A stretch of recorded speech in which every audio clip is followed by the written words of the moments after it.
যার মন যতটা সুন্দর তার ভাগ্যটা ঠিক ততটাই খারাপ, কারণ সুন্দর জিনিসের উপরই মানুষ প্রথম আঘাত করে। মন আর কপাল কখনোই একসাথে থাকতে পারে না, তাই তো যে মনে থাকে সে কপালে থাকে না।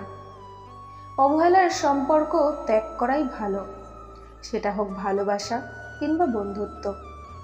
20 লক্ষ টাকার গাড়ি কিনে কি লাভ যদি সেই গাড়ির জানলা 2 টাকার জন্য বন্ধ থাকে? ধন সম্পত্তি নয়, মানুষের জীবনের সবচেয়ে প্রয়োজনীয় জিনিস হলো মানসিক শান্তি। অহংকার করো না, হিংসা করো না, কারণ এই পৃথিবীর মাটির ওপরে যত না মানুষ আছে তার থেকে বেশি কিন্তু মাটির নিচে রয়েছে। চাকরিটা হয়ে গেলে বাবাকে আর কাজ করতে দেব না, এরকম স্বপ্ন বুকের মধ্যে নিয়ে বেঁচে আছে হাজারো মধ্যবিত্ত পরিবারের সন্তান। যে স্বামী পরিবারের সদস্যদের সামনে স্ত্রীকে অপমান করে, সে স্বামীর প্রতি স্ত্রীর মনে কোনো ভালোবাসা থাকে না। বোকার মতো কেন আত্মহত্যা করতে যাও?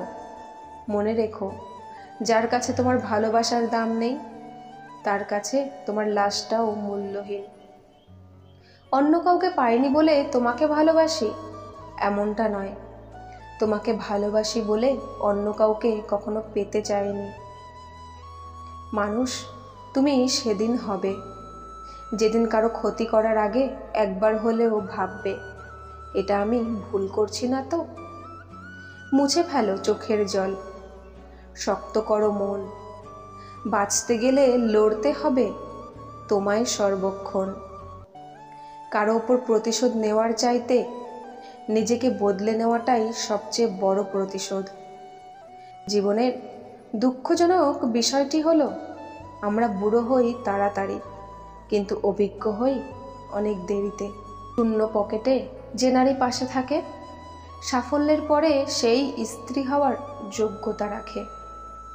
সমাজ যাদেরকে বউ পাগল বলে আমি তাদেরকে শ্রেষ্ঠ চরিত্রবান ভেবে সম্মান করি। লক্ষ্য করে দেখবেন, যে ব্যক্তি কখনো কাউকে ঠকায়নি সেই ব্যক্তি সবার আগে ঠকে। মানুষের মনে এমনভাবে জায়গা করো যাতে তুমি মরে গেলেও সে যেন তোমার নামে প্রার্থনা করে, আর বেঁচে থাকলেও যেন দেখা করার আশা রাখে। সত্যি তো এটাই, তুমি সফল না হওয়া পর্যন্ত তোমার ব্যর্থতার গল্প কেউ শুনতে চাইবে না, আর একবার সফল হয়ে গেলে তোমার ব্যর্থতার গল্প অনেক মনোযোগ সহকারে শুনবে। আজকের সমস্যা কালকের সমাধান হয়ে যাবে, এই বিশ্বাসটুকু রাখতে পারলে জীবনটাকে আর কঠিন মনে হবে না। লবণের মতো লবণাক্ত জ্ঞান দেয়া মানুষগুলোই আপনার আসল বন্ধু। বুদ্ধিমান লোক কম কথা বলে আর বেশি চিন্তা করে। খুব ভালো লাগে যখন কেউ একজন শুধুমাত্র আমার মুখের হাসির জন্য কিছু করে। খুব আপন লাগে যখন কেউ আমার ছোট ছোট ইচ্ছেগুলোরও দাম দেয়, সামান্য খুঁটিনাটি কথাও মনে রাখে। খুব স্পেশাল হয় সে যে কিনা বাদ দাও ভালো লাগছে না বলার পরেও কি হয়েছে ততক্ষণ জিজ্ঞাসা করে যাবে, যতক্ষণ না তার সাথে সব শেয়ার করছি। আজকালকার দিনে এমন বন্ধু বা প্রিয়জন খুব ভাগ্য করে পাওয়া যায়। পরকীয়া ও অশ্লীলতার যুগে স্ত্রীকে ভালোবেসে পাশে থাকার চেয়ে বড় সততা আর কিছুই নেই। আপনার প্রচুর সামর্থ্য থাকলেও আপনার সন্তানকে অভাব শেখান। যা চাইবে তাই যদি সন্তানকে হাজির করেন তাহলে আপনার বাচ্চার মানুষ হওয়ার সম্ভাবনা খুবই কম।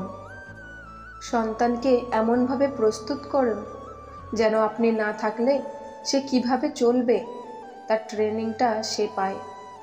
তাকে কোনো কিছু করতে না দিয়ে ঢেকি বানালে সে আপনার অবর্তমানে কষ্ট তো পাবেই, আর আপনাকেই সবচেয়ে বেশি দোষারোপ করবে।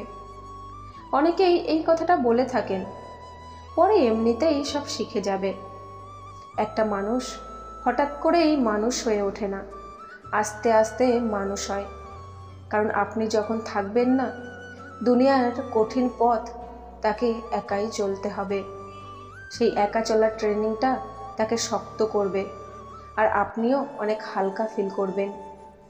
আপনার সন্তানকে শেখান, চাইলেই সব কিছু পাওয়া যায় না, সব কিছু পাওয়ার দরকারও নেই।